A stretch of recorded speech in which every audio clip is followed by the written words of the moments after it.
السلام علیکم۔ اسکردو شہر میں کورونا کے کیسز تیزی سے بڑھ رہے ہیں۔ صورتحال کافی تشویشناک ہے اور اس حوالے سے بھی تشویشناک ہے کہ لوگ اس کو سنجیدہ نہیں لے رہے۔ لوگ آج بھی بات کر رہے ہیں کہ کورونا ڈرامہ کے علاوہ کچھ نہیں ہے۔ آج جو ویڈیو ہم آپ کے لیے لے کر آئے ہیں، اس میں ہم اسی کے اوپر بات کر رہے ہیں۔ ہم نے ایک مشہور و معروف ڈاکٹر صاحب کو زحمت دی ہے، وہ اس کے حوالے سے بات کریں گے، اور کورونا سے متاثرہ دو لوگ جو اب اللہ کے فضل سے صحت یاب ہو گئے ہیں، وہ اس حوالے سے بات کریں گے۔ ہم کوشش کریں گے یہ جاننے کی کہ کیا واقعی کورونا ڈرامہ ہے۔ تو سنتے ہیں، پہلے ڈاکٹر صاحب کو سنیں گے، اس کے بعد ہم دیگر دوستوں کو سنیں گے، اور اس سوال کے علاوہ بھی ہم ان سے کچھ معلومات لینے کی کوشش کریں گے۔ اور پہلا سوال جو ہم اب آپ کے سامنے رکھ رہے ہیں وہ یہ ہے کہ کیا کورونا واقعی میں ڈرامہ ہے؟ کورونا ڈرامہ نہیں ہے، اور اس کی ثبوت یہ ہے کہ روز بروز ہمارے پاس پیشنٹس آ رہے ہیں اور ہمارے ہاں ڈیتھس بھی ہو رہی ہیں اس کی، سیریس پیشنٹس کی، اور سوشل میڈیا اور سارے ہمارے جاننے والے پچھلے کچھ دنوں میں اتنے بڑے بڑے ادبی اور پڑھے لکھے اور معزز لوگ یہاں ان کی ڈیتھ ہوئی ہے اس بیماری سے۔ تو یہ جو ہے چیز کافی ہے یہ ثابت کرنے کے لیے کہ کورونا ڈرامہ نہیں ہے، یہ ایک بیماری ہے۔ اور میری حالت آپ کو پتہ ہے کہ میں پچھلے 2 مہینے سے بیمار رہا، 17 دن میں بالکل آئسولیشن میں رہا۔ اس کے بعد میری کورونا جو ہے نیگیٹو آیا۔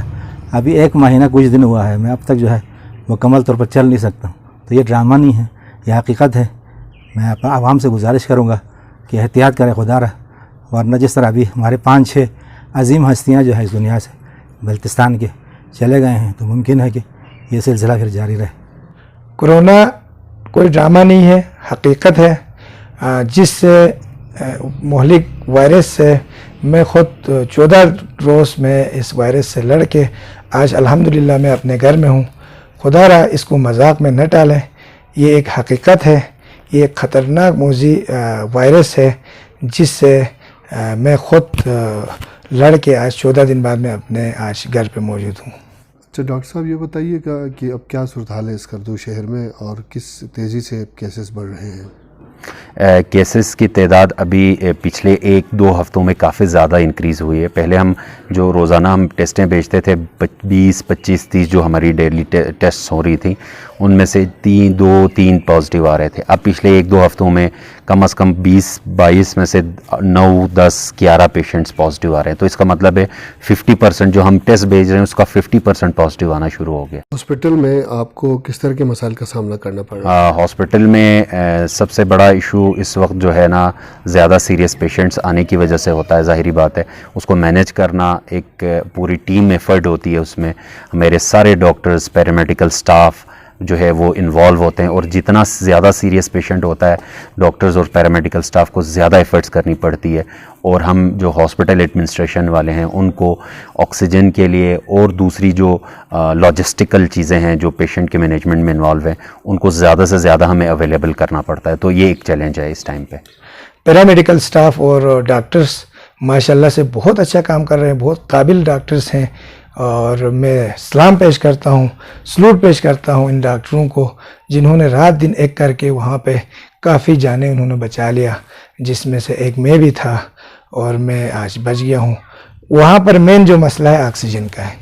آپ نارملی جو بزرگ حضرات ہیں وہ سلنڈر کے بغیر ان کو گزارا نہیں ہوتا ہے، انسٹرکٹر جو آکسیجن مشین ہے وہ اس سے کام نہیں ہوتا ہے، تو ایک آدمی کے اوپر 3 سے 4 سلنڈر دن میں لگتے ہیں۔ تو 4 سلنڈر اگر لگتے ہیں، 20 مریض بیک وقت ہو تو 80 سلنڈر سے 100 کے درمیان دن کا ان کی ضروریات ہے۔ لیکن بہت مشکل حالات میں بھی اسکردو جو DHQ کی ٹیم ہے، MS صاحب، انہوں نے کوشش کر کے محدود آکسیجن میں نظام کو چلا رہے ہیں، لیکن یہ کافی نہیں ہے۔ آکسیجن کا مسئلہ وہاں اگر حل کیا جائے تو کافی جانیں آنے والے دنوں میں یہ موذی مرض سے لوگ وہاں پر اس کے ڈبل وہاں پر لوگ پہنچ سکتے ہیں، ان کی زندگیاں بچائی جا سکتی ہیں۔ جب تک ڈاکٹر جو ہے وہ صحت مند نہ ہو تو ہمارے لیے مسئلہ ہے۔ وہ ڈاکٹر آتے تھے، چیک اپ کرتے تھے، لیکن وہ مجبوری کو کٹ میں آتے تھے اور مکمل کٹ کے ساتھ، تو ایک دفعہ آ کے تمام مریضوں کا جو ہے نا وہ پوچھتے تھے اور اس کے بعد نکل جاتے تھے۔ باقی یہ ہے کہ کورونا کے حوالے سے یہ ہے کہ کوئی بندہ بیٹھ نہیں سکتا ہے وہاں پر، یہ خطرناک مرض ہے، تو پھر بندے کو خود نمٹنا پڑتا ہے. اسی لیے گزارش یہی ہے کہ عوام جو ہے اس کی اہمیت کو، اس کے خطرات کو سمجھے تو بہتر ہے. آپ کے علاوہ بھی آپ کی فیملی کا کوئی ممبر کورونا سے متاثر ہوا؟ میرے اپنی فیملی میں 3 بزرگوں کو ہم نے کھو دیے ہیں، اور آج وہ بزرگ ہمارے درمیان نہیں ہیں، اور اس میں میرے والد صاحب کی بچت ہو گئی. بر وقت ان کو انجیکشنز اور بر وقت دوائیاں دینے کی وجہ سے والد محترم آج ہمارے درمیان ہیں. باقی ہمارے 3 بزرگان آج اس دنیا میں نہیں ہیں، جس کا مجھے بہت دکھ ہے. اور ہم بھی یہی کہتے تھے شروع میں کہ یہ وائرس ڈرامہ ہے، یہ ہے وہ ہے. جی میرا بیٹا متاثر ہوا تھا، اس کا پازیٹیو تھا، لیکن اس کی عمر کم تھی، وہ جوان تھا، شاید اسی وجہ سے اس کو زیادہ افیکٹ نہیں ہوا تھا. ابھی میری بیٹی 2 دن سے بیمار ہے، لیکن میں نے اس کو اسی وجہ سے، کیونکہ میں خود متاثر ہوا ہوں، میں نے اس کو بالکل الگ کمرے میں رکھا ہے. میں نے آج ڈی صاحب کو فون بھی کیا کہ کل اس کا کورونا ٹیسٹ کر لے، چاہے ہو یا نہ ہو، اور دوسری طرف میں جو ہے وہ کلینیکل ٹیسٹ بھی کر رہا ہوں. تو دونوں چیزیں کر رہا ہوں. اس بیماری کے حوالے سے لوگوں کے ساتھ آپ کا ملنا جلنا رہتا ہے، یہ بتائیے کہ لوگوں کا رویہ اس حوالے سے کیسا ہے؟ ذیشان بھائی، میں یہاں پہ یہ کہنا چاہوں گا کہ سب سے خطرناک چیز اور سب سے مشکل چیز جس کو ٹریٹ کرنا یا جس کو چینج کرنا امپاسبل یا ناممکن چیز ہے نا، وہ ایٹیچیوڈ ہے. کسی بھی کمیونٹی میں لوگوں کا جو ایٹیچیوڈ ہے نا، اس کا کوئی علاج نہیں ہے.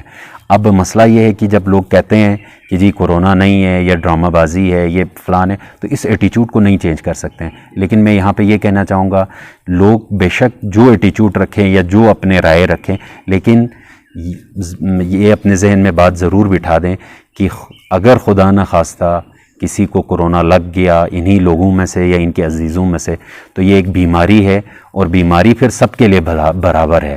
اور بیماری جب اپنا ڈیمیج کرتی ہے تو پھر اس ڈیمیج کے بعد آپ کو زندگی میں ریگریٹس اور تشویش اور پچھتاوے کے علاوہ پھر کوئی چیز نہیں رہتی ہے. کہ اگر آپ کو یہ پتہ چل جائے کہ اس بیماری سے کسی کی، آپ کی عزیز کسی کی ڈیتھ ہو گئی ہے، تو زندگی بھر کا پچھتاوا ہے کہ کاش میں نے یہ احتیاط کیا ہوتا، میں نے SOPs پہ فالو کیا ہوتا، تو شاید وہ بندہ میرے ساتھ ہوتا.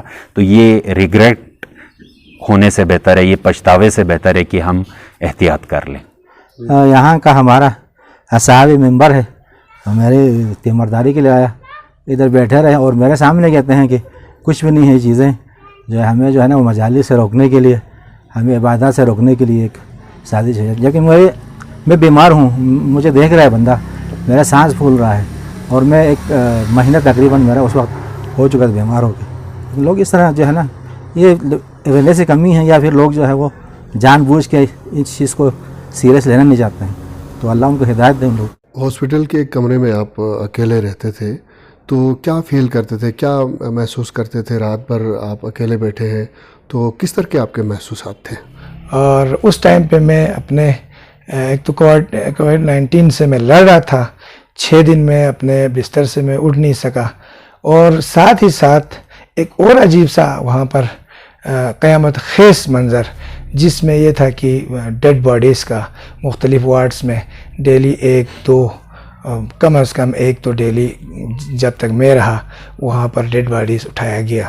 اور اس منظر کو دیکھ کے ایک تو انسان اس موذی مرض سے لڑ رہا ہوتا ہے، دوسری طرف لوگوں کی ڈیڈ باڈیز جب دیکھتا ہے تو بندے کا عقل، ابھی تک میں اپنے ذہن کو صحیح طریقے سے نہیں بٹھا پا رہا ہوں. وہ منظر مجھے اب تک نظر آ رہا ہے، جو آئسولیشن وارڈز میں جو بزرگ جو 65 سے 70 کے درمیان جن کو یہ تکلیف ہوتی تھی، اور 2 یا 3 دن کے اندر ان کی ڈیڈ باڈیز وہاں سے چلی جاتی تھی. ہاسپٹل میں جب میں ایڈمٹ ہوا تھا تو اس وقت بھی 4-5 بندے تھے، لیکن میرے آنے کے 4-5 دن کے بعد جو ہے لوگوں کے جو پازیٹیو، اور وہ بھی سیریس قسم کے مریض جن کو آکسیجن کی اشد ضرورت تھی، ان کا سلسلہ جو ہے وہ بڑھ گیا تھا. اور جب میں ہاسپٹل میں ہی تھے تو چند ایک جو ہے اموات بھی میرے سامنے ہوا، تو اس کے بعد میں نکل گیا. لیکن میرے نکلنے کے بعد بھی 8-9 جو ہے اموات ہوئے ہیں. تو یہ اموات جو ہے انتہائی تشویشناک ہے.